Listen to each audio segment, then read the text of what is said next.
Sobrang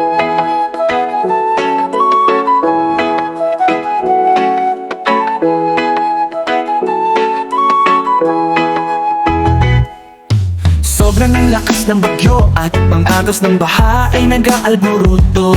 Nilalamig na ang buong kalamnan, ngunit ayaw pa rin tumigil ang ulan. Tinanin mo ang iyong sarili kung kaya pa ba. Habang ang unos ay bumubuhos sa pag-asa mo naman ay unti-unting nasusunog. Ramdam mo na ang natitira mong lakas ay dahan-dahang natutupok.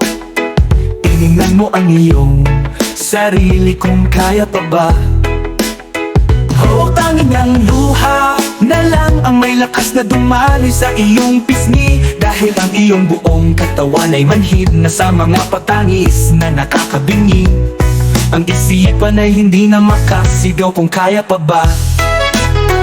Ngunit habang may munti pang sinag na mababanaan, huwag kang bumitaw sa huling nahawakan ng iyong kamay. Gamitin mo ang kahuli-hulihang lakas upang sa bangin ng pagsubok ikaw ay makatakas. Ayaw ng Diyos na sumuko ka, hindi siya papayag na magiging talunan ka. Ang nais nga na sa Kanya ka magtitiwala, hindi sa mga bagay na iyong nakikita.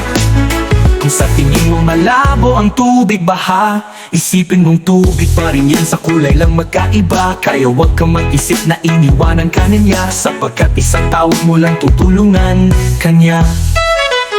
Ang bawat panalangin ay may sagot, hindi mo pa sinabi ay alam na ng Diyos. Kung hindi man pumabor sa'yo ang tugon ng Panginoon, dahil ayaw Kanyang mapahamak at sa kasalanan ay mabaon. Ngunit habang may munti pang sinag na mababanaan, huwag kang bumitaw sa huling nahawakan ng iyong kamay. Gamitin mo ang kahuli-hulihang lakas upang sa bangin ng pagsubok ikaw ay makatakas. Ayaw ng Diyos na sumuko ka, hindi siya papayag na magiging talunan ka. Ang nais nga na sa Kanya ka magtitiwala, hindi sa mga bagay na iyong nakikita.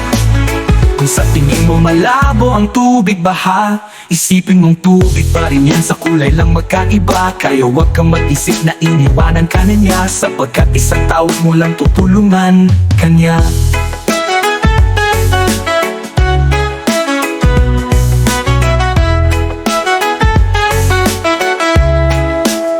Sa ating mga panalangin, hindi natin mababago ang Diyos. Kung ano ang nais niya ay siyang masusunod. Sa ating mga pagsamo, ang nababago ay ang ating puso na maging handa at katanggap-tanggap sa paningin ng Diyos. Ngunit habang may munti pang sinag na mababanaan, huwag kang bumitaw sa huling nahawakan ng iyong kamay. Gamitin mo ang kahuli-hulihang lakas upang sa bangin ng pagsubok ikaw ay makatakas. Ayaw ng Diyos na sumuko ka, hindi siya papayag na magiging talunan ka. Ang nais nga na sa Kanya ka magtitiwala, hindi sa mga bagay na iyong nakikita. Kung sa tingin mo malabo ang tubig baha, isipin mong tubig pa rin yan, sa kulay lang magkaiba. Kaya huwag kang mag-isip na iniwanan ka na niya, sapagkat isang tawag mo lang tutulungan Kanya.